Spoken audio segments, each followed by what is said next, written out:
উত্তর কলকাতার শোভাবাজার অঞ্চলে অবস্থিত এই বাড়িটির নাম যদুগৃহ। কালের আবর্তনে যদুগৃহ কবে যে জাদুঘরে পরিণত হয় সে বৃত্তান্ত আমাদের জানা নেই। তবে এই বাড়ির নথিপত্র থেকে জানা যায় আজ থেকে 120 বছর আগে যদুনাথ বিষয়ী নামে এক যুবক ভাগ্যান্বেষণে ফরিদপুর থেকে কলকাতা আসেন এবং প্রখর বিষয় বুদ্ধি বলে অতি অল্প সময়ের মধ্যে একটি স্টিভেডর কোম্পানির অংশীদার হন। তিনি এই বাড়িটির নির্মাণ করেন, কিন্তু গ্রহের ফেরে তার প্রথম পত্নী একটি অবৈধ প্রেমে লিপ্ত হন ও সেই সংবাদ যদুনাথ জানতে পারায় স্ত্রী আত্মহননের পথ বেছে নেন। তবে এই মৃত্যু বিতর্কিত।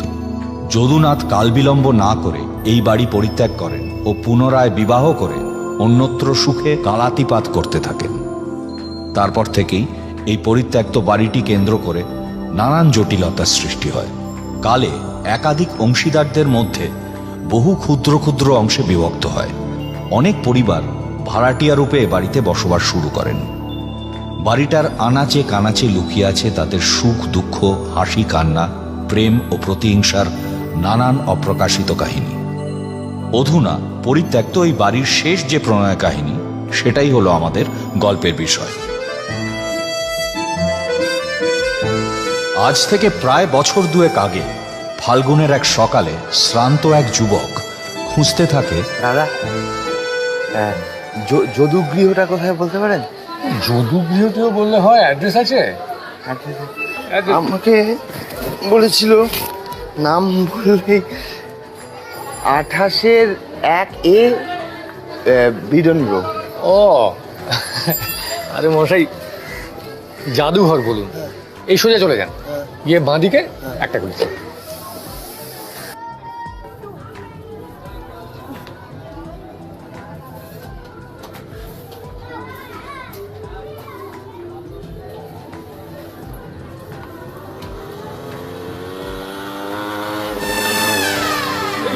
আরে এরি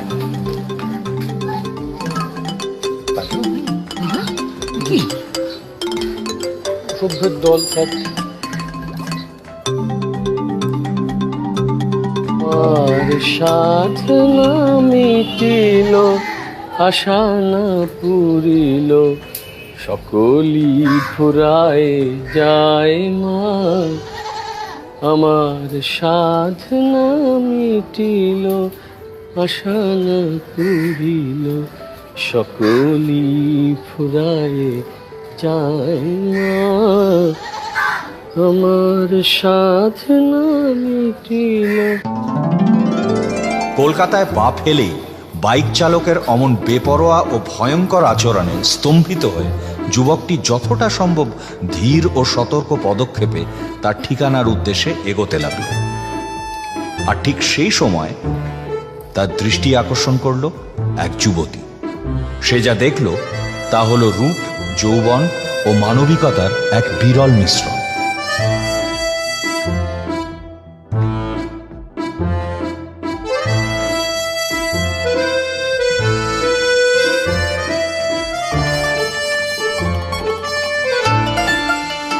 দিকজ্ঞান শূন্য হয়ে সে এমনই বিহ্বল হয়ে পড়ল যে নিজের অজ্ঞাতে জড়িয়ে পড়ল এক নতুন সংকটে।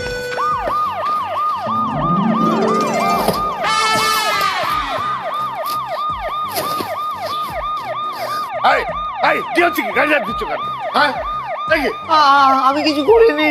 করেননি মানে এমনি এমনি আওয়াজ যাচ্ছে। এই পড়ে চাবিটা দিত, দে চাবিটা দে। আবার দিচ্ছেন, আবার দিচ্ছেন। আপনি চুপচাপ দাঁড়ান, তখন দাঁড়ান, একদম নড়বে না। আমি আসছি, দাঁড়ান। বিশ্বাস করুন, আমি কিছু করিনি। করেননি তো এমনি এমনি বাজছে। দাঁড়ান, চুপচাপ দাঁড়ান, আমি আসছি। আবার আবার তুমি আওয়াজ করছো। কি ভাবে কি তুমি তখন থেকে মানুষ করে কি করছো? পাজামার দড়িটা, পাজামার দড়ি, তুমি তো পরে প্যান্ট পরে আছো, পাজামার দড়ি মানে গেল কি করে? কাছে নিয়ে তো যা যা। তুমি তুমি থাকো কোথায় বলো? জলপাইগুড়ি। এটা কি জলপাইগুড়ি যাওয়ার রাস্তা? মমদাবাজি পেয়েছে। শুনুন না, আমি একজন কলেজের লেকচারার। লেকচারার? হ্যাঁ। প্রমাণ কি? তুমি কলেজের লেকচার, প্রমাণটা কি? হ্যাঁ, প্রমাণ। হ্যাঁ, প্রমাণ। নিচে রাখো। লেকচারার।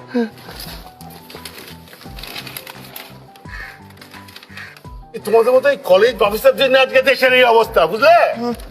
এই এই কাট কাট এটা কাট আগে। কি হলো হাজরারা, আর কতক্ষণ? ছাত্র তো বসে বসে ক্লান্ত, লেকচারার কোথায়? হ্যাঁ কি বলছেন? কতক্ষণ? মা আমার স্বাদ না মিটিল, আশা না পুরিল, প্রথম থেকে শেষ অবধি দুবার গাওয়া হয়ে গেল। হ্যাঁ কি বলছেন? ফোন করেছিল, নেবেই মোবাইলটা হারিয়েছে। কিন্তু তাহলে তো এতক্ষণে চলে আসার কথা। হ্যাঁ, আপনার লেকচারার অনেকদিন বাঁচবে, মনে হচ্ছে আসছে। কি জলপাইগুড়ি তো? হ্যাঁ ঠিক ধরেছি, কথা বলবেন? আচ্ছা আচ্ছা ঠিক আছে, রাখছি। দিন দিন দিন। ও বসাক বাবু, হ্যাঁ বসাক, কিন্তু বসে থাকি না, আসুন। ওদিকে না, ওদিকে না, এদিকে এদিকে। আচ্ছা ভালো কথা, আপনি আমাকে চিনলেন কি করে? আপনার গা থেকে তো টাটকা কমলা লেবুর গন্ধ বেরোচ্ছে। কমলা লেবু কেন? কমলা লেবু কেন? আপনাদের ওখানে কমলা লেবু তো বিখ্যাত। ও না, আমাদের ওখানে ওই কমলা লেবুটা হয় না। আরে ওই হলো আর কি, হতেই পারে, হয় না। আসলে কি জানেন তো, ওই জলপাইগুড়ি শব্দটার মধ্যেই একটা ম্যাজিক আছে। ওই জলপাইগুড়ি শুনলেই আমার মনের মধ্যে একটা বড় কমলা লেবুর বাগান, আর ঘুরি ঘুরি ঘুরি ঘুরি ঘুরি বৃষ্টি। আসুন। এই, ঠিক আছে ঠিক আছে। আপনি গেছেন দাদা জলপাইগুড়ি কখনো? ধুর, দিন তো মাটি করে যাইনি, আর কোনোদিন যাবো বলে মনেও হয় না। কিন্তু ভাবতে দোষ কি? কি ঠিকই, ভাবতে দোষ কি? এই যে আপনি কলকাতায় এলেন, এই শহরটা সম্পর্কে একটা ধারণা ছিল, সেটা মিটলো? আপনার জন্য বরণ করার কেউ ছিল? মাটিতে পা দিতেই মোবাইলটা গেল। শুনুন একটা কথা বলি, পুরোনো বাড়ি তো, একটু সাবধানে থাকবেন। কি কেন? ভূত টুত কিছু? আরে না না, চারপাশটা তাকিয়ে দেখুন। দেখছেন? উফ, কি যে করে রাখে। আসুন আসুন আসুন, এটা এইখানে থাকলো। উফ, কি হয়ে আছে ঘরটা, চুলকালিতে একসার হয়ে আছে। দাঁড়ান, একটু জানলাটা খুলে দিই।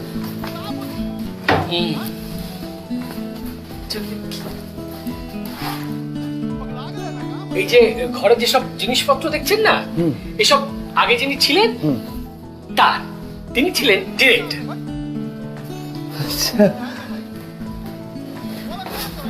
কিসের কিসের ডিরেক্টর?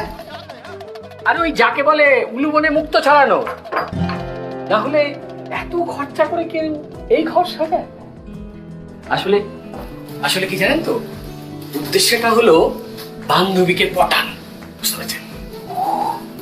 তারপর তারপর তার আর পর নেই, নেই কোনো ঠিকানা। আসলে এইসব জিনিসপত্র নিয়ে যে হাজদাদার রাখার জায়গা নেই, এগুলো যেখানে যেমন আছে সেরকম থাকবে। এ ব্যাপারে আপনাকে একটু কোঅপারেট করতে হবে। চলো। সে তো নিশ্চয়। এই দেখেছেন কেন সাবধানে থাকতে বললাম? উঠুন উঠুন উঠুন, লাগেনি তো? এবার বুঝতে পেরেছেন কেন সাবধানে থাকতে বলেছি? ঠিক আছে ঠিক আছে, ছেড়ে দিন ছেড়ে দিন ছেড়ে দিন ছেড়ে দিন। চলুন, যেখানে থাকবেন সেখানে চলুন। এই হলো আরেকটা ঘর যেখানে আপনি থাকবেন। বাদিকে হচ্ছে বাথরুম, এই চৌবাচ্চা, এখানে স্নান করে নিতে পারেন, আর জামা কাপড় ছাদে মিলবেন। আসার সময় সিঁড়িটা দেখে নিয়েছেন? হ্যাঁ, ও তো ওই ওখান দিয়ে ওই দিক দিয়ে। আর আসল ব্যাপারটা হচ্ছে খাবার একটা জরুরি দরকার। ওটা আপনি রাত্রে গেট থেকে বেরিয়ে বাদিকে দুপা গেলেই রুটি তরকা।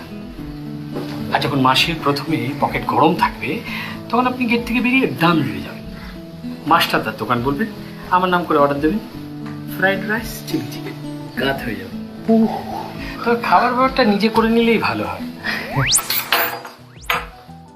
রান্না কর, দুটো একটা বাসনপত্র খুঁজলে পেয়ে যাবে। দরকার হচ্ছে সিলিন্ডার, তাড়াতাড়ি কথা দিচ্ছি না, তবে চেষ্টা করবো, ম্যানেজ হয়ে যাবে। রান্নাটা নিজেই করে নেবেন তখন, কিন্তু কম বয়সী রান্নার লোক রাখবেন না। লাগেনি তো? ব্যথা না ব্যাখ্যা এখন বোঝা যাবে না। বসুন, হা করুন, জিপটা একটু।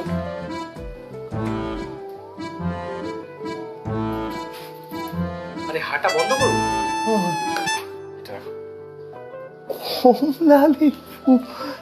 আচ্ছা, তোমার মোবাইলটা বের করো তো, আমার মোবাইল নম্বরটা। ও ঠিক আছে, কার্ডই দিয়ে দিচ্ছি একটা।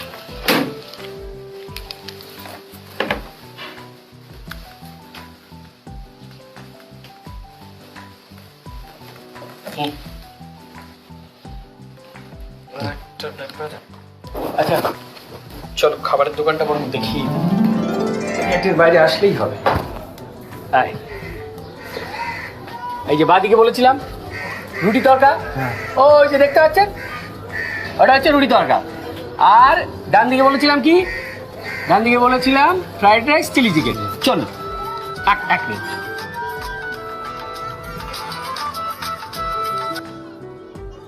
হ্যাঁ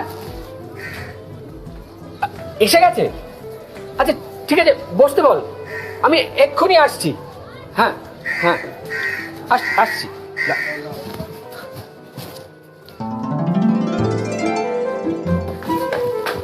মাস দুয়েক আগে সন্দীপনের জলপাইগুড়ির বাড়িতে এসে পৌঁছয় এক সরকারি চিঠি।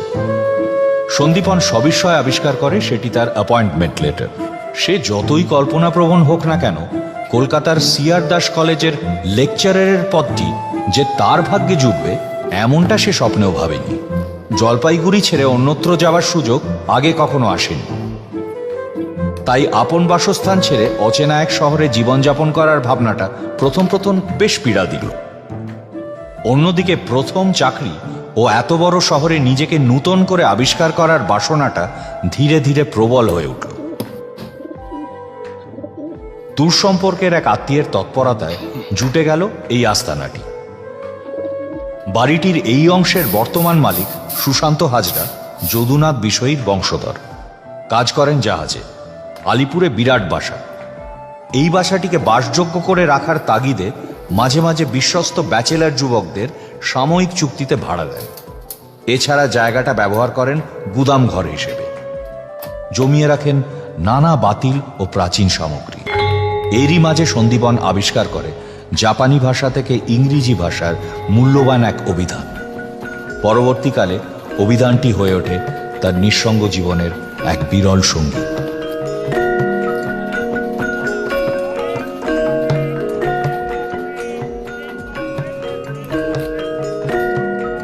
মাঝে মধ্যেই সন্দীপন তার অ্যাপয়েন্টমেন্ট লেটারটি চোখের সামনে মেলে ধরে তার সত্যতা যাচাই করে নেয়। বারবার পরীক্ষা করে নেয় কোথাও কোনো পরিহাসের চিহ্ন আছে কিনা, তার নাম পদবি নির্ভুল আছে কিনা।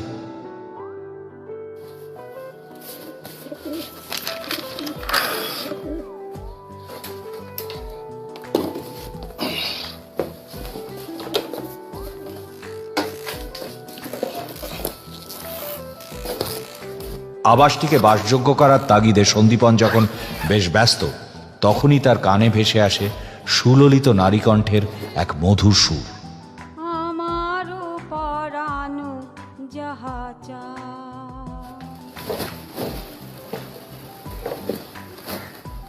যুবতীটিকে দেখে তার বিস্ময়ের অবধি থাকে না। এ কি, এ তো আজ সকালে সেই সুন্দরী। তবে এ কি স্বপ্ন না সত্যি?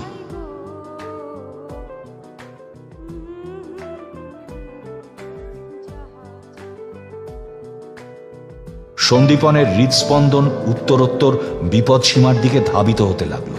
সে অনুভব করল তার হৃদযন্ত্র যেন অশ্বমেধ ঘোড়ার ন্যায় ছুটছে।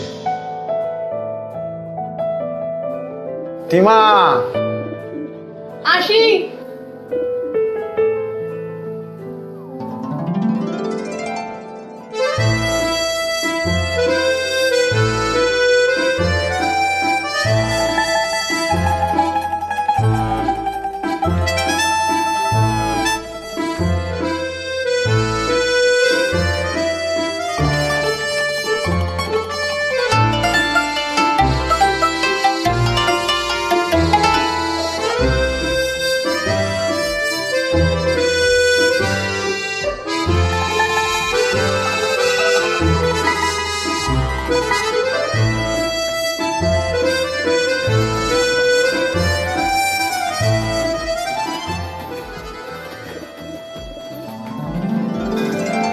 ভাগ্যদেবীকে তুষ্ট রাখতে কালও বিলম্ব না করে দ্বিতীয় প্রত্যুষেই সন্দীপন গঙ্গা স্নানটা সেরে ফেলে এবং অযাচিতভাবে ভাসমান বিল্লপত্রের একটি মুকুট প্রাপ্তিতে প্রচণ্ড পুলকিত হয়ে ওঠে।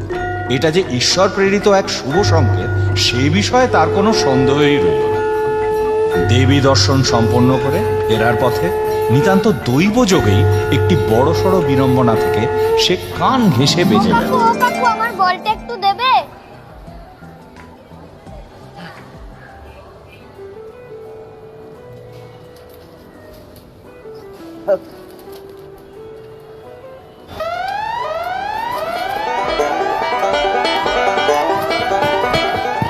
Presented by Hunter in this respect, thus in 1871 year, Forest Grade Commander, Major Officer of Government. যে কোনো গণতান্ত্রিক রাষ্ট্রে যদি মৌলবাদকে তার আওতার বাইরে না রাখা যায় তবে তার গণতান্ত্রিক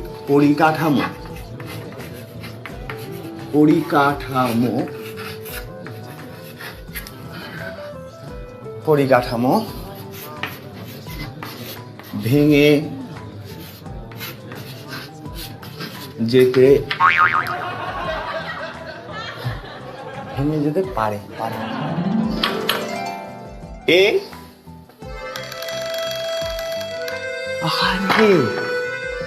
তিলোত্তমা, আসুন।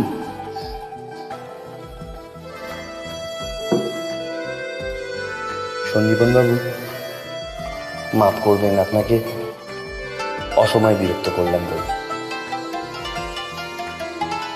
অবশ্য প্রতিবেশী হিসাবে এটুকু তো আমি দাবি করতেই পারি। আরে, কি বলছেন আপনি? এটা তো আপনার অধিকার। আপনি বলুন আপনার কি চাই।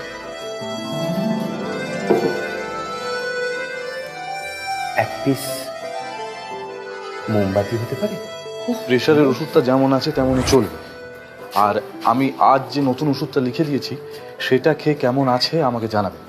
ও হ্যাঁ, আমার কাছে কয়েকটা ওষুধের ফ্রি স্যাম্পেল আছে, আমি দিয়ে যাচ্ছি। ধন্যবাদ।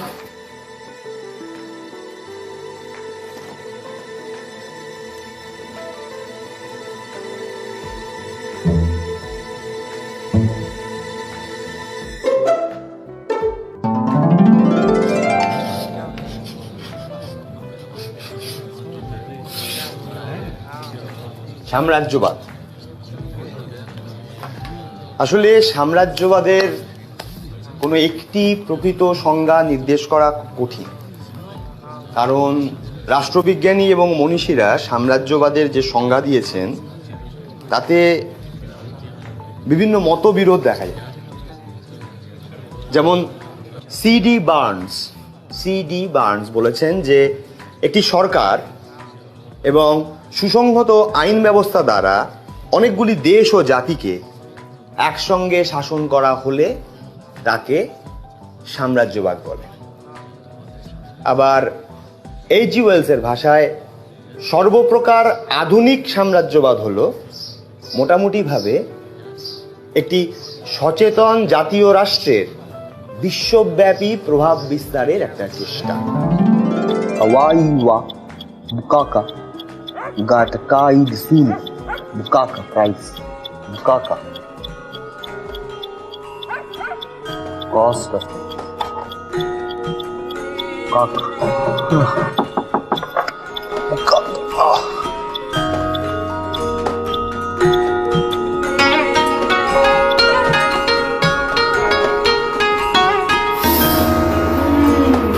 এখানে তো বেশ মিষ্টি কমলা লেবুর গন্ধ।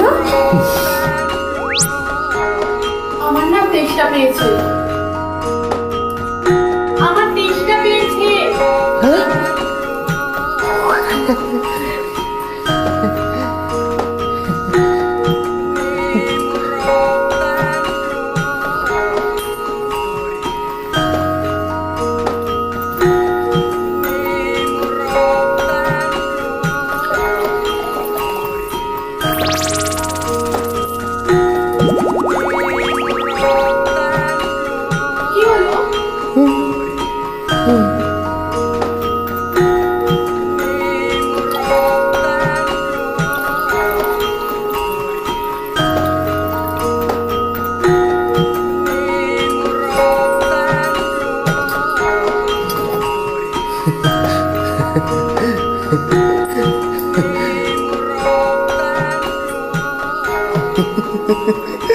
বসবেন না?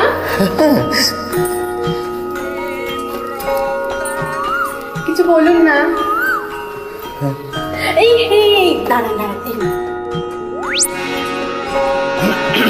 পরস্পরের প্রয়োজন সম্পর্কে নৈতিক চেতনা সম্পন্ন সমাজ ব্যবস্থা ছাড়া অধিকারের অস্তিত্ব থাকতে পারে না। তাই প্রতিটি মানুষকে তার সুখ সুবিধা স্বাচ্ছন্দ্যের দিকে নজর রাখতে হয়। আমিও খেলবো, আমিও খেলবো, আমিও খেলবো, আমিও খেলবো। চারটে যে ফুল যে সার্বজনীন কল্যাণ সাধনে সার্বজনীন চেতনা থেকেই অধিকারের উদ্ভব হয়। তাই প্রতিটি ব্যক্তি যখন নিজস্ব কল্যাণ সাধন ও পারস্পরিক সুবিধা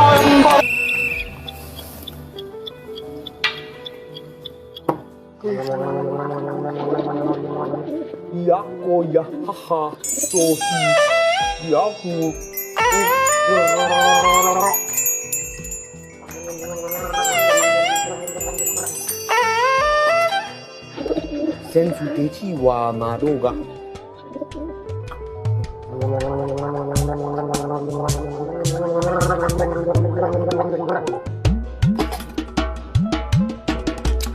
sensu teci wa madoga kwai diru hazuda yo. The players must be thirsty. Sensu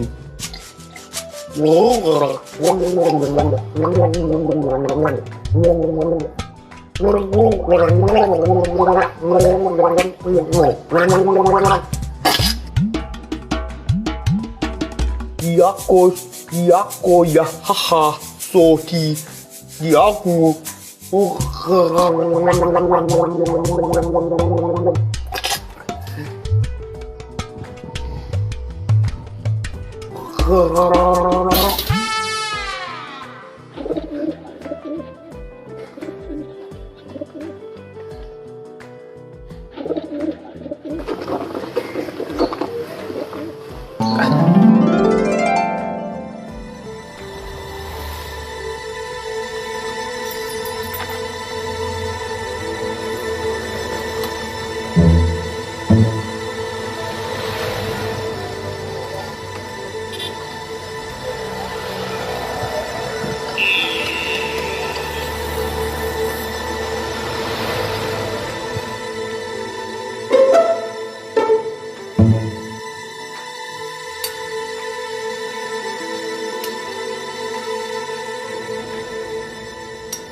আপনারা তো সত্যি আমাকে আগে বলেননি তো।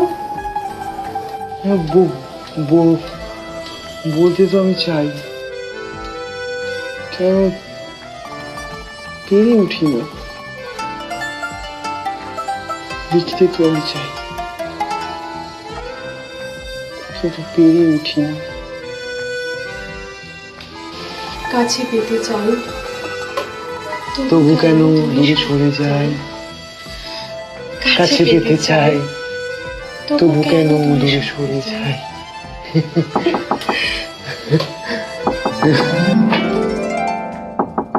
খোলা আছে? ও আপনি? কি আশা করেননি তো? হ্যাঁ আমি জানতাম। ইধার আও, ইধার রাখো, ইধার। আপনাকে বলেছিলাম আমি লিখে দিতে পারি। এই শহরে ইধার রাখো।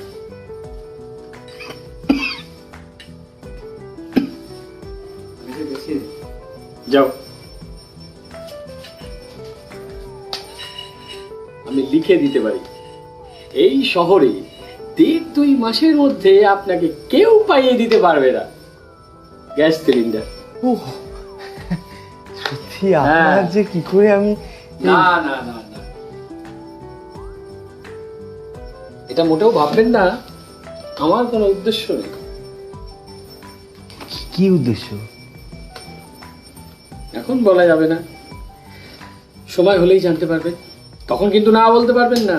না না, যে আমার ক্ষমতার মধ্যে হলে তো আমি তো বলুন না কি দরকার।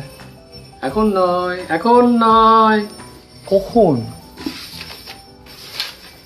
যখন আমাকে রাখাও যাবে না, বেচাও যাবে না, ঠিক এই বাড়িটার মতো। আপনার হিয়ারিং আমি কিছু বুঝতে পারি না। তাহলে আপনাকে বলি, এই বাড়ির মালিকের প্রথম স্ত্রী আত্মহত্যা করেছিল। না, লোকেও বলে আত্মহত্যা নয়, খুন করা হয়েছিল। তাই আপনি এই বাড়িতে এমন কিছু দেখবেন যা আপনার দেখার কথা না।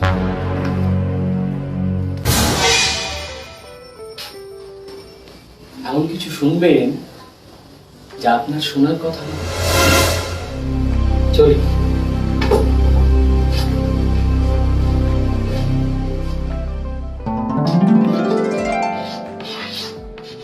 গান্ধীজির সর্বোদয়ের ধারণা দেখো,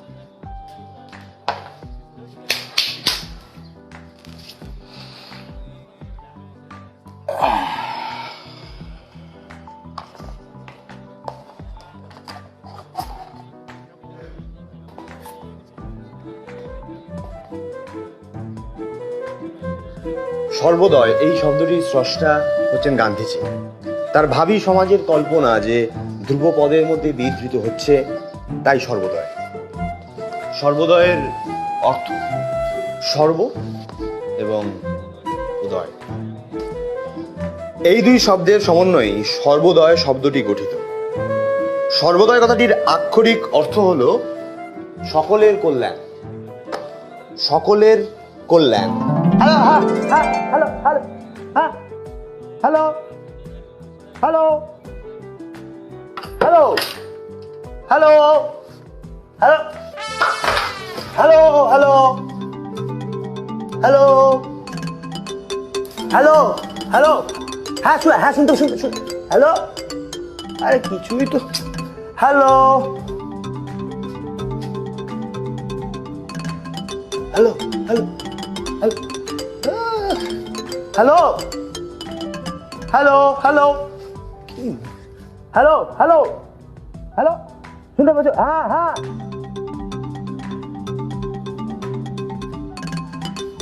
হ্যালো হ্যালো হ্যালো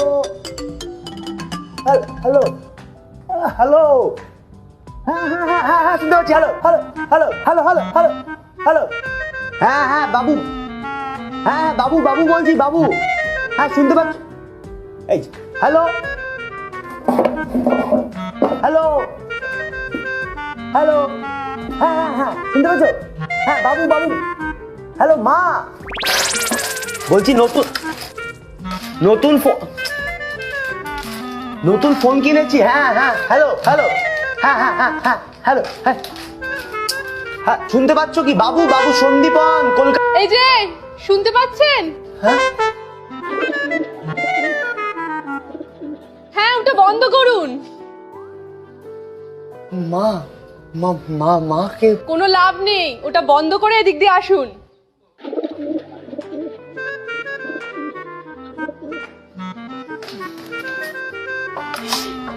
আমি ওই মাকে ফোন করছিলাম। বুঝেছি, আসুন। এটা কি? ও এটা আটকে আছে, অসুবিধা হচ্ছে না? না না খুলে নিন। হ্যাঁ এখানে রেখে দিন। আসুন।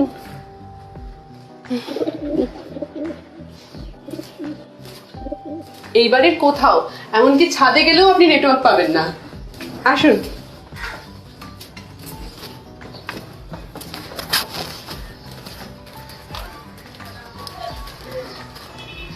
কোনো অলৌকিক কারণে কিনা জানি না, এই একটা মাত্র জায়গায় আপনি নেটওয়ার্ক পাবেন। Thank you. আরে থ্যাংক ইউ বলার কিচ্ছু হয়নি। আপনার যখন খুশি আপনি এখানে আসবেন, আমি বাড়ির লোককে বলে দিচ্ছি।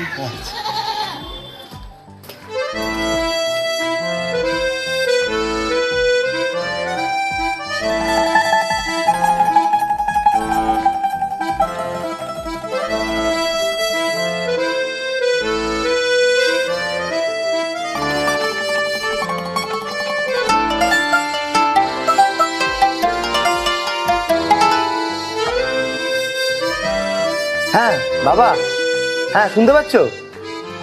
হ্যাঁ আমি নতুন ফোন কিনলাম। হ্যাঁ হ্যাঁ তুমি নাম্বারটা লিখো, 988843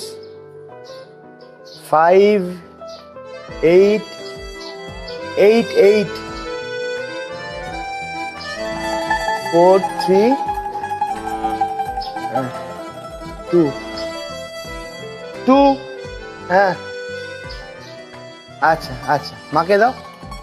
ও আচ্ছা ঠিক আছে ঠিক আছে, আমি পরে ফোন করবো। হ্যাঁ পরে ফোন করবো। হ্যাঁ ইট, কাঠ, অট্টালিকা, সেতু, সৌধ সে তো বহিরাঙ্গ, অন্তর হলো তিলোত্তমা। এই উপলব্ধি হৃদয়ঙ্গম হবার সাথে সাথে সন্দীপন পদব্রজে কলিকাতা পরিচয়ের পরিকল্পনা বাতিল করে সম্পূর্ণরূপে তিলোত্তমা আবিষ্কারে মনোনিবেশ করল। শুরু হলো তাকে উদ্দেশ্য করে চিঠি লেখার এক কঠিন প্রক্রিয়া। কিন্তু কারণে অকারণে ইংরেজ ভাববাদী দার্শনিক টি.এইচ. গ্রিন বা টমাস হবস অথবা বেন্তেম সাহেবদের মতো বাঘা বাঘা রাষ্ট্রবিজ্ঞানীদের উদ্ধৃতি চিঠিগুলোকে এতই ভারাক্রান্ত করে তুলল যে সন্দীপন হতাশ হয়ে পড়ল। ব্যর্থতা প্রসূত এই হতাশা যখন তাকে প্রায় গ্রাস করেছে, তখনই কানে এলো এক আশাদ্দীপক তথ্য। ছাদে গেছে। এখন ছাদে কেন? এটা নতুন কি আর, সামনে পরীক্ষা, পড়াশোনাটা করবে কোথায়? এক তো জায়গা নেই, তার উপরে জাতীয় কংগ্রেসের উৎপত্তি সম্বন্ধে মতামত যাই হোক না কেন, ভারতীয় জাতীয় কংগ্রেসের গঠনের সর্বাধিক কর্তৃত্ব হলো ভারতীয় সিভিল সার্ভিস হইতে অবসরপ্রাপ্ত ভারতের কে কে ওখানে? আমি সন্দীপ। ও আপনি, আসুন না, কিছু বলবেন? হ্যাঁ না না পড়ছি। আপনি আমাকে বলেননি আপনি এমএ ফাইনাল ইয়ার দেবেন। তাতে কি হয়েছে? আপনিও তো আমাকে বলেননি যে আপনি কলেজের লেকচারার। অবশ্য আমাকে কেনই বা। না না না না না, এ কি এইভাবে কেন বলছেন? এই কলেজ সার্ভিস কমিশনের পার্ট টাইম চাকরি জানেন, ও যে কোনো দিন চলে যাবে, বলার কি আছে? আমরা একে অপরের কত কাছাকাছি থাকি, কিন্তু কতটুকুই বা পরস্পরের সম্বন্ধে জানি বলুন? হ্যাঁ, আমাদের পলিটিক্যাল সায়েন্সে বেনকান সাহেবও বলেছেন যে। কি বলেছেন? ওই বেনখান সাহেব কি বলেছেন? ও ওই যে আপনি বললেন না। আমি কি বললাম? আপনি বললেন না মানে আমরা কত কাছাকাছি। আচ্ছা, পলিটিক্যাল সায়েন্সেও বুঝি এইসব নিয়ে পড়ানো হয়?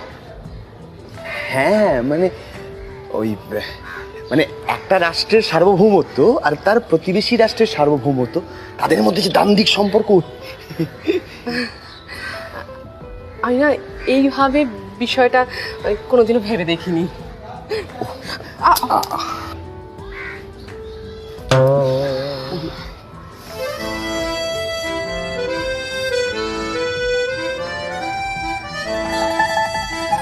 আচ্ছা, আপনি বোধহয় ছাদে আমার কিছু বলতে এসেছিলেন। হ্যাঁ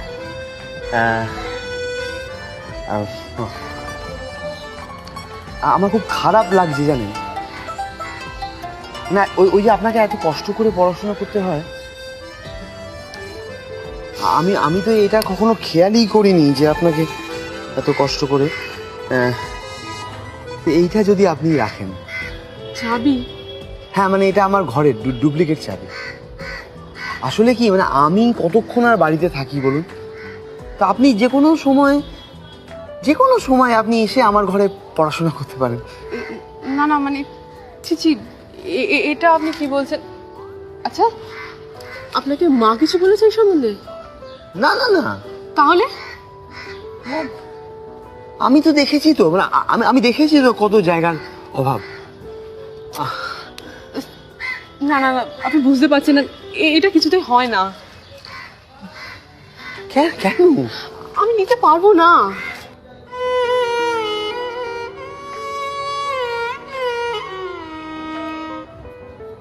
নেবেন না? শুনুন,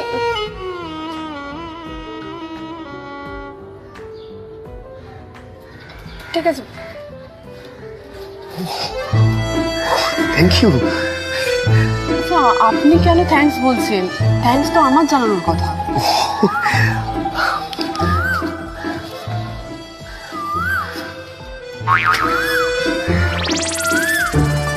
আপনি কলেজে কি পড়ান? বড়ি। বুড়ি?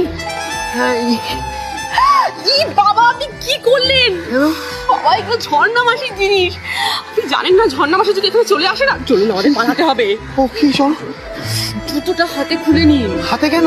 এই পায়ের ছাপগুলো দেখে না আপনার ঘর পর্যন্ত চলে যাবে। চলুন চলুন চলুন, নিন হাতে।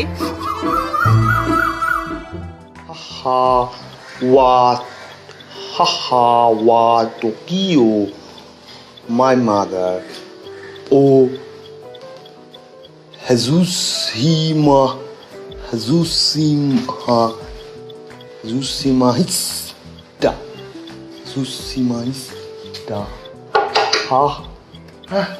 আসুন।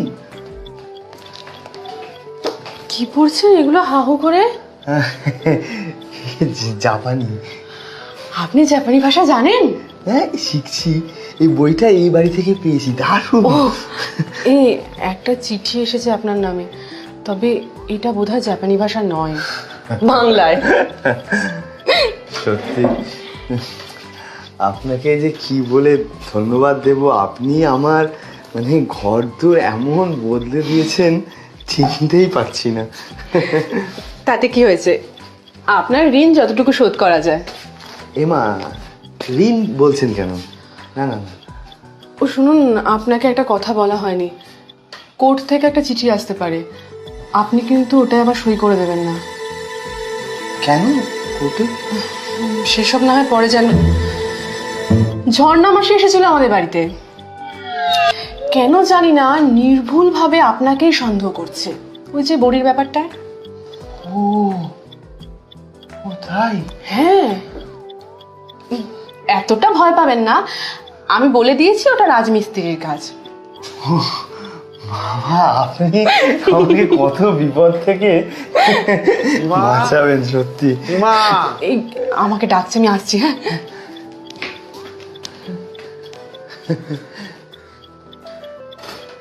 আরিগাতো।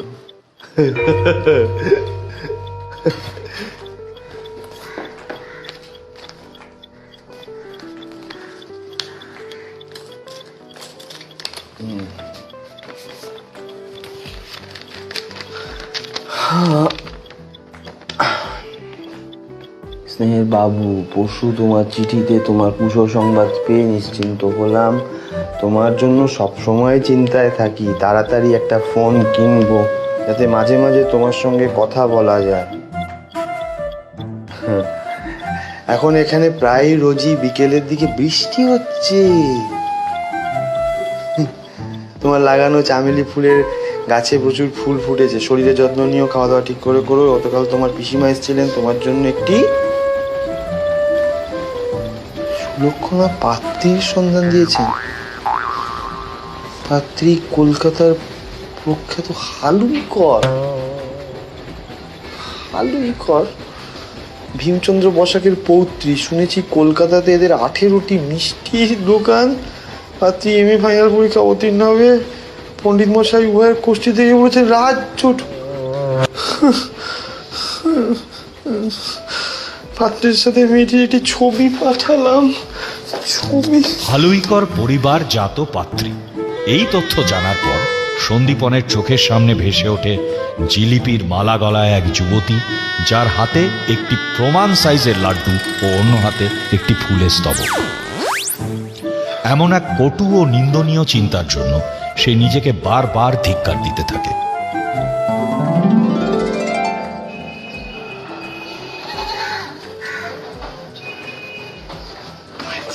বাপ রে বাপ, পার্ট টাইম থেকে একদম ফুল টাইম হয়ে গেছেন নাকি? এত দেরি করলেন? সরি আসুন আসুন আসুন। না না না, এখন যাবো না। শুনুন, একটা কথা আছে, সেটা হচ্ছে আমি আপনার জন্য একটা ঘর দেখে রেখেছি, কালকে মালপত্র সব গুছিয়ে রাখবেন।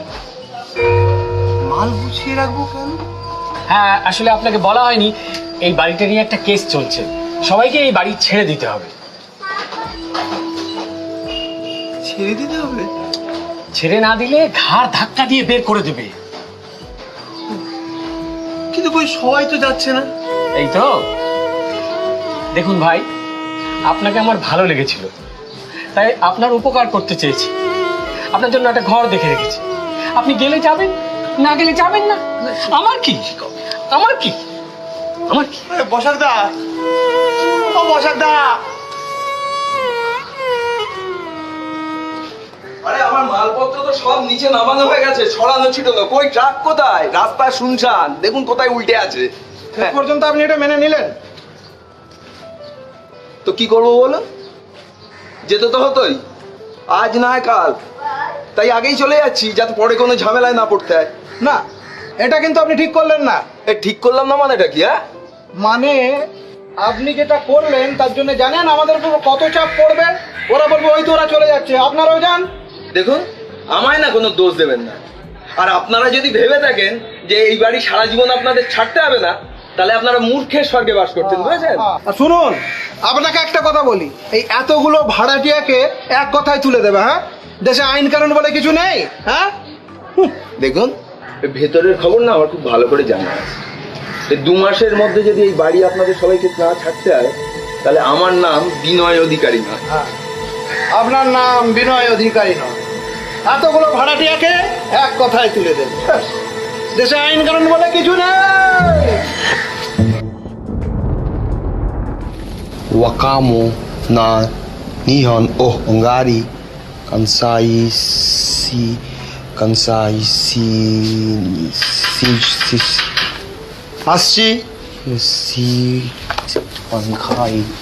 Nakao Musikali আরে আসুন আসুন আসুন আসুন আসুন আসুন আসুন আসুন আসুন আসুন বসুন বসুন। কিছু মনে করো না বাবা, এত রাত্রে না আমরা খুব বিপদে পড়ে তোমার সাহায্যের জন্য এসেছি। কি হয়েছে? তিমা আয় না রে, জানিসই তো তো বাবা আমার আমাকে না দেখলে হইচই করে। কি যে বলে, এমন লজ্জার কথা। আসলে সবটুকু তো গুছিয়ে বলতেও পারি না কাউকে। আয় না তিমা, বল না একটু। আমি একটু যাই।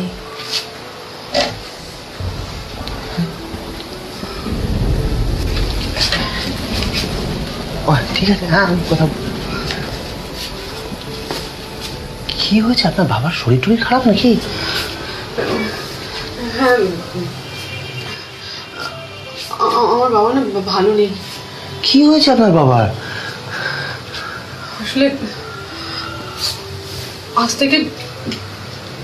থেকে প্রায় 10 বছর আগে হঠাৎ গ্লুকোমা হওয়াতে আমার বাবা না চোখের দৃষ্টিশক্তি হারিয়ে ফেলে। ওনাকে তখন চাকরি থেকে অবসর নিতে হয়। আর যা তো বাবার রোজগারের উপরই আমাদের সংসারটা দাঁড়িয়েছিল। তারপর থেকে আমাদের একটা কঠিন দারিদ্র শুরু হয়। আমার আর দিদির টিউশনের টাকা অনেক কিছুতেই সংসারটা চলছিল না। তাই বিশেষ করুন এক প্রকার বাধ্য হয়ে না আমাদের মানে সংসারের জমানো গয়নার একটা বিরাট অংশ আমাদের বিক্রি করে দিতে হয়। মানে আমার বাবা এই ব্যাপারটা জানেন না। আমরা নকল গয়নার বাক্সটার মধ্যে রেখে দিয়েছিলাম, কিন্তু রিসেন্টলি না বাবা আমাদের উপর সন্দেহ করছে। আমাদের কথায় কিছুতেই ভরসা করতে পারছেন না। জেদ ধরেছেন যে একজন শ্যাকরাকে ডেকে এনে প্রমাণ করতে হবে যে ওইগুলো আসল গয়না। একটা তাড়াতাড়ি কিছু না করে ফেললে না বাড়িতে অঘটন ঘটে যাবে। অভিনয় করা ছাড়া আর কোনো সমাধানের পথ নেই। আমি তো গয়নাঘাটির কিছু বুঝি না তো। জানি তো, আমি সেটা জানি তো। আমি তার জন্য একটা অন্য উপায় ভেবে রেখেছি।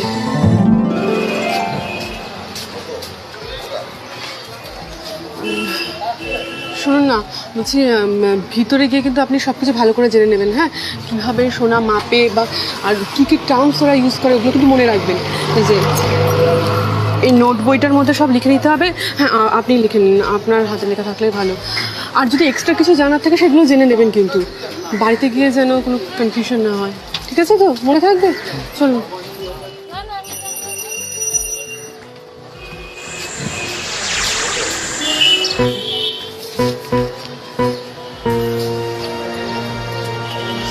ঠিক আছে তো সব দেখে নিয়েছি, চলুন। শুনুন না, আমি শিওর বাবা আপনার কাছ থেকে দোকানের ইতিহাস জানতে চাইবে। হ্যাঁ, সেটা তো আমি জানি তো। মানে দোকান প্রতিষ্ঠা করেছেন আমার দাদু প্রেমেন্দ্র পাল 1948। হ্যাঁ, তারপরে ব্যবসা বাড়িয়েছেন ব্রিজেশ বসন্ত পাল, আর এখন জুয়েলারি ব্যবসা দিচ্ছি আমি। এই তো। হ্যাঁ, একদম ঠিক। আর শুনুন, বলছি যে এই কোষ্টি পাথর এগুলো একটু ইউজ করবেন, তারপরে বলবেন যে কত ক্যারেট। ঠিক আছে, আমি জানি তো কোষ্টি পাথর। আর বলছি যে এরপরেও যদি মনে হয় যে কোনো গন্ডগোল হতে চলেছে, আপনি না আমাকে ইশারা করবেন, আমি গিয়ে বলবো যে আপনাকে বাইরে থেকে কেউ ডাকছে। আচ্ছা, মানে এই যে বলে না, আচ্ছা আই ব্যাংকের যে চোখ, সেটা দিয়ে চিকিৎসা করলে ওনার কোনো উপকার হয় না? গ্লুকোমা থেকে যে অন্ধত্ব, সেটা আর কোনোভাবেই ঠিক করা যায় না। ও, আর কেউ যদি বলে যে সে তার মানে আমি জাস্ট জিজ্ঞাসা করছি, মানে কেউ যদি তার নিজের চোখটা দিয়ে দিতে চায়, তাহলে তো হতে পারে। তাহলেও সম্ভব না। আমরা অনেকভাবে চেষ্টা করে দেখেছি, কিন্তু কিছুতেই কিছু সম্ভব হয়নি। বিদেশে চিকিৎসা করলে কোনো উপকার হতে পারে?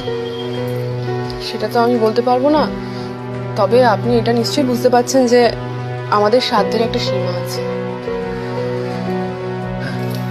ঠিক।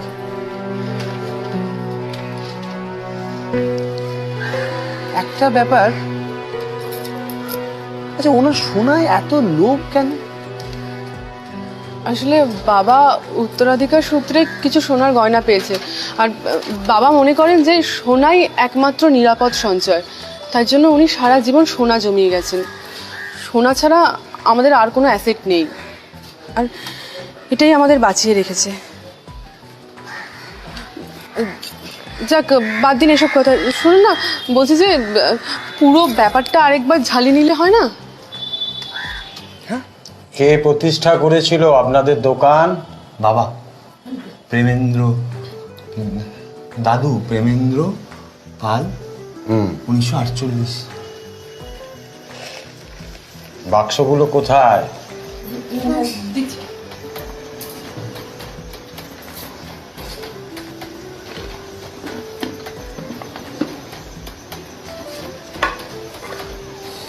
আর একটা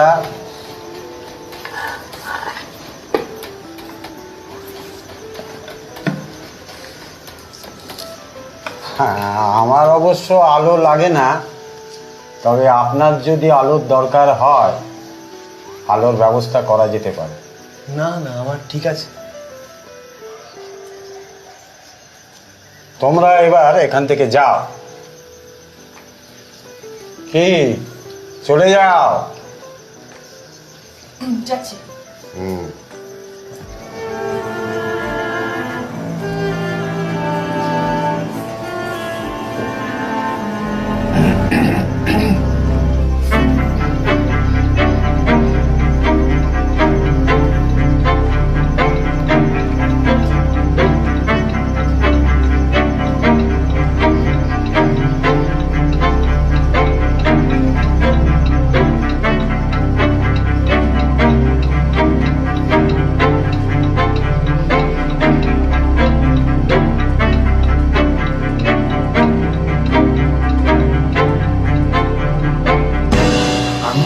সময়ের পরে ভয় পেয়ে গেছিলাম।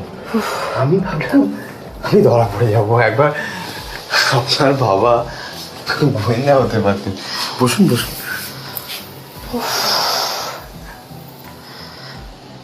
সত্যি না, আপনাকে কি বলে যে আমি থ্যাঙ্কস জানাবো। I am really very grateful. কিন্তু এরকম একটা ছলনার মধ্যে আপনাকে জড়িয়ে ফেলবো? না না না না, ছি ছি, কি বলছেন? শোনো না, কেন বলছেন? দেখুন, যদি অন্য কিছু করার উপায় থাকতো আপনারা করতেন। আসলে কি জানেন তো, আমার এইসব করার মধ্যে না কোনো বাহাদুরি কিছু নেই। কিন্তু আমাদের রাষ্ট্রবিজ্ঞানে একটা কথা আছে যে না মানে বলুন না কি আছে। কিছু নেই। সন্দীপন, এই সন্দীপন, কি ব্যাপার বলো তো? কি এত ভাবছো? সকালেও দেখলাম ওখানে কি সমস্ত লিখছিলে।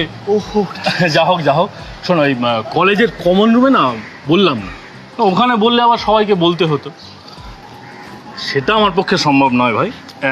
এ নাও ধরো, কোনো অজুহাত শুনছি না। 16 এবং 17 এই দুদিন তোমাকে থাকতেই হবে। রাত্রিবাস আমার ওখানে ভালো লাগবে, বুঝেছো?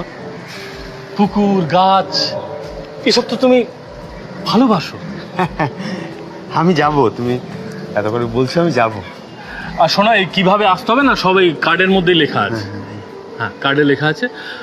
আচ্ছা, ওই তোমার ওদিককার খবর কি? ওই যে সেই সেরকম কিছু এগোয়নি। আমি চিঠিটা না কিছুতেই লিখে উঠতে পারছি না। যখনই লিখতে যাই রাষ্ট্রবিজ্ঞান চলে আসে, সে এর কোটেশন, তার কোটেশন।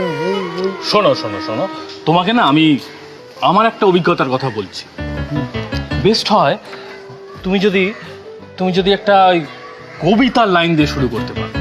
হ্যাঁ, আরো ভালো হয় সেটা যদি তোমার নিজের লেখা হয়। যেমন আমি যখন চূর্ণীকে প্রথম চিঠিটা লিখেছিলাম না, কি লিখেছিলাম জানো? আধুনিক অমিত্রাক্ষর নয়, একেবারে গাঢ় ছন্দে বাঁধা। চূর্ণী, ওগো চূর্ণী, বসন্তের এক মধুর প্রভাতে তুমি যেন এক ঘূর্ণি। চূর্ণী, ওগো চূর্ণী, মনের মাঝারে জড়ায় দিয়াছ রঙিন সে এক উর্ণি। চূর্ণী, ওগো চূর্ণী। সন্দীপন, তোমাকে আমি বলে বোঝাতে পারবো না যে কবিতাটা কি দারুণ কাজ করেছিল। ওর পেছনে তখন 4 জন লাইন দিয়ে আছে, 4 জন, তার মধ্যে আবার একটা ডাক্তারও ছিল। আর আমি তো একটা বাংলার অতি সামান্য লেকচারার। কিন্তু ওই কবিতাটা তুমিই বলো কত বছর আগে লিখেছি, কতদিন আগে, কিন্তু এখনো কিরকম ফ্রেশ। হ্যাঁ বলো। আমাকে কি ওই নিজে লিখতে হবে বানিয়ে? নিজে লিখলেই ভালো, কারণ এখন ওই রবীন্দ্রনাথ, জীবনানন্দ, মানে এইসব থেকে লিখলে না মেয়েরা বুঝতে পারে। হ্যাঁ, কি জানো তুমি নামটা বলেছিলে? তিলোত্তমা। তিলোত্তমা, তিলোত্তমা, তিলোত্তমা, তিলোত। তুই আমাকে একটা দিন সময় দাও ভাই, তারপর আমি দেখছি। হ্যাঁ,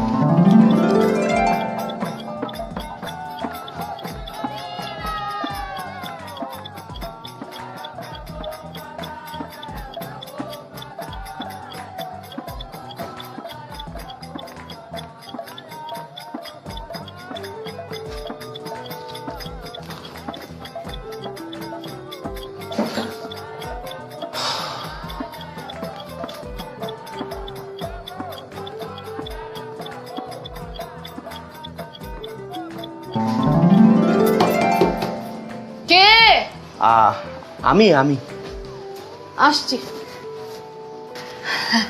হ্যাঁ বাবা। ওই আমি একটা ওই বই দিয়েছিলাম। আসলে ও তো বাড়িতে নেই, টাটানগর গেছে কদিনের জন্য। তোমার খুব দরকার, তাহলে আমি খুঁজে দেখছি। হ্যাঁ, কি বই? হ্যাঁ ওই পলিটিক্যাল সায়েন্স।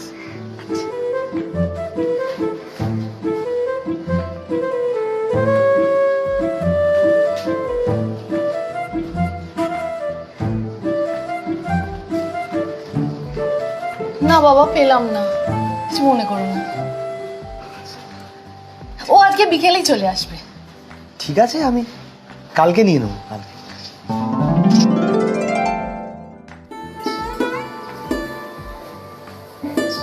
আচ্ছা, আমার কি এতটুকু অধিকার নেই তুমি কদিন থাকবেন এটা জানার? বুঝতে পেরেছি আমার আর কতটা দাম।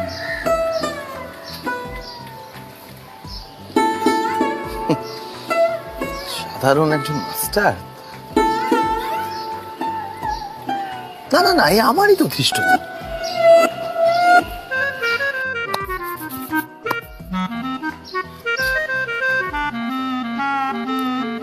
আচ্ছা, আমার কি কোনো অধিকার নেই যে তুমি থাকবে না সেটা আমার জানা? বুঝতে পেরেছি আমার মনে আমার আর কতটুকু জায়গা আছে। সাধারণ একজন মাস্টার না, আমারই ধৃষ্টতা এটা। তোমার মনে যে আমার জন্য এতটুকু ঠাঁই নেই সেটা তো আমি পদে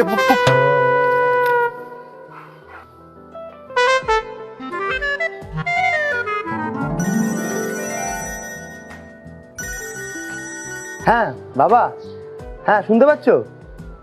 হ্যাঁ, একটা কথা বলছি, পরের মাসে তো 3 দিন ছুটি আছে, আমি তখন না হয় গিয়ে থাকবো। হ্যাঁ, এবারে যদি আজকে হ্যাঁ না, আসলে 2 দিন পারবো না। আচ্ছা আচ্ছা ঠিক আছে, দেখছি। আচ্ছা হ্যাঁ, পরে আমি পরে পরে পরে কথা বলছি। হ্যাঁ পরে কথা, হ্যাঁ হ্যাঁ।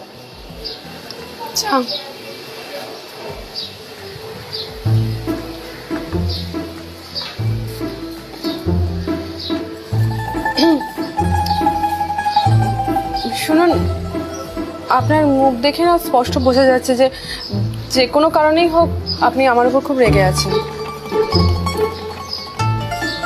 কারণটা আপনি জানেন।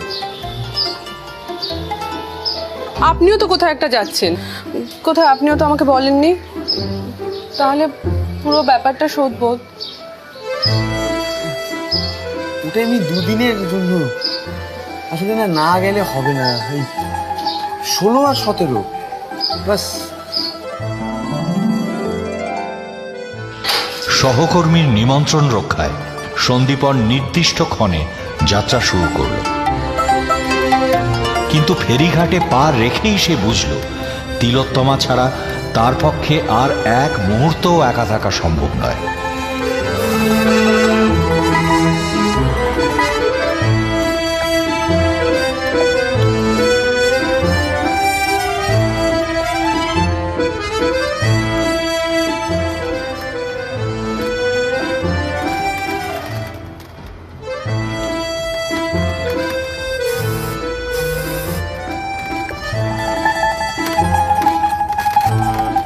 যাত্রা বাতিল করে সে যা যা করল তা এই প্রকার।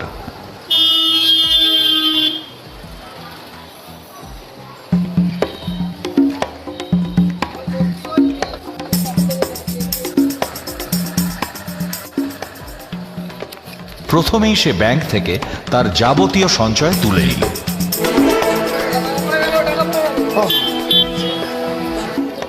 তারপর অত্যন্ত ক্ষুধার্ত হয়ে কলকাতার এক প্রসিদ্ধ মোগলাই পরোটার দোকানে একটা ডবল ডিমের মোগলাই নিঃশব্দে নিঃশেষ করল।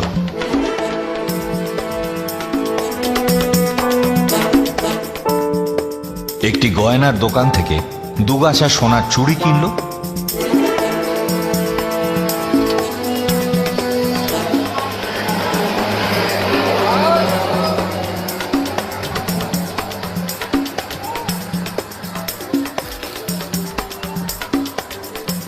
নাইট শোয়ের 2টো সিনেমার টিকিট কিনল।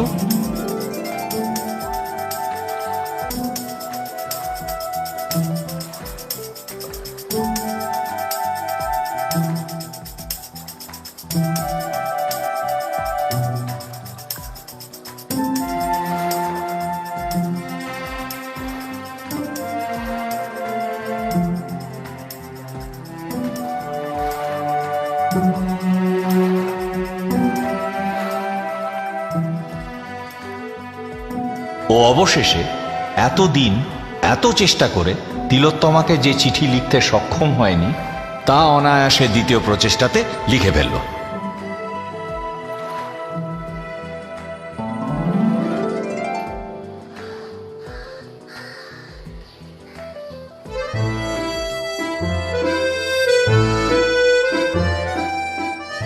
পরীক্ষার মুখে তিলোত্তমা যে এই সময় তারই ঘরে পড়াশোনায় ব্যস্ত থাকবে সে বিষয়ে তার বিশ্বাস ছিল অটুট। তাকে একা পাবার ও নিজেকে তার কাছে উৎসর্গ করার এমন এক নিভৃত সুযোগ অন্তর থেকে তাকে ভীষণভাবে প্রেরণা দিল। প্রেমপত্রটি বারবার পরে দেখে নিল বানান নির্ভুল কিনা। নিঃশব্দে ঘরে ঢুকে তাকে চমকে দিয়েই শুরু হবে তার প্রস্তাবনা, এমনই ছিল তার পরিকল্পনা।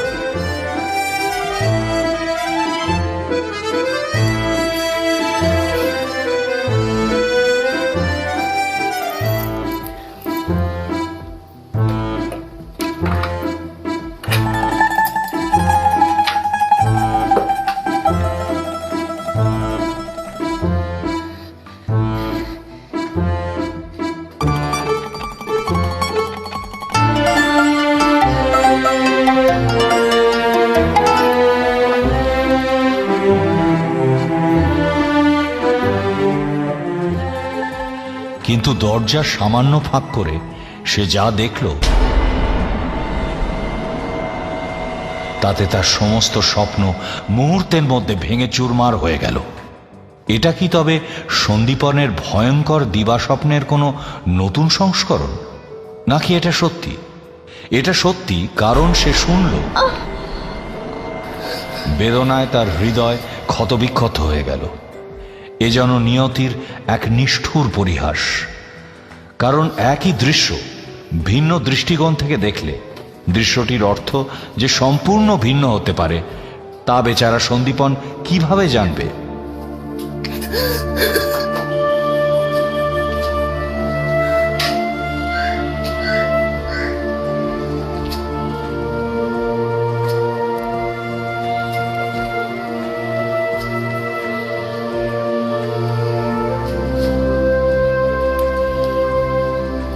দৃশ্যটি দরজার বদলে সে যদি জানলা দিয়ে দেখত তবে আজ তার বেদনার কোনো কারণ থাকতো না।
দৃষ্টিকোণ বা ইংরেজি ভাষায় যে পার্সপেক্টিভ বলে পরিচিত তা এক লহমায় মানুষকে যে কিভাবে বিভ্রান্ত করতে পারে তা আর কেউ না বুঝুক শৈশব থেকে নানান সংগ্রামের মধ্যে দিয়ে বড় হওয়ার ফলে তিলোত্তমা বুঝত। সে বুঝল সন্দীপন ভুল বুঝেছে।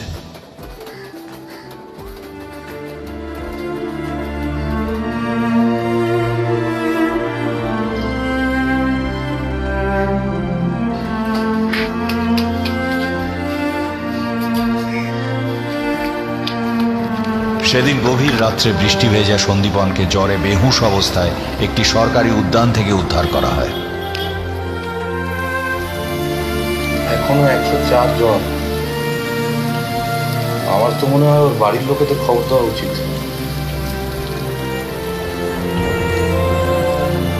সন্দীপন যখন জ্বরে বেহুঁশ, ঠিক সেই সময় সমস্ত ভাড়াটিয়াদের কাছে এসে পৌঁছয় আদালতের এক চূড়ান্ত নির্দেশ, যে নির্দেশে যদুগৃহকে বসবাসের অযোগ্য ও বিপজ্জনক বলে চিহ্নিত করা হয়েছে। সব বসবাসকারী জাদুঘর ছেড়ে অন্যত্র চলে যেতে বাধ্য হয়। অসম্পূর্ণ থেকে যায় এক গভীর প্রেমের কাহিনী।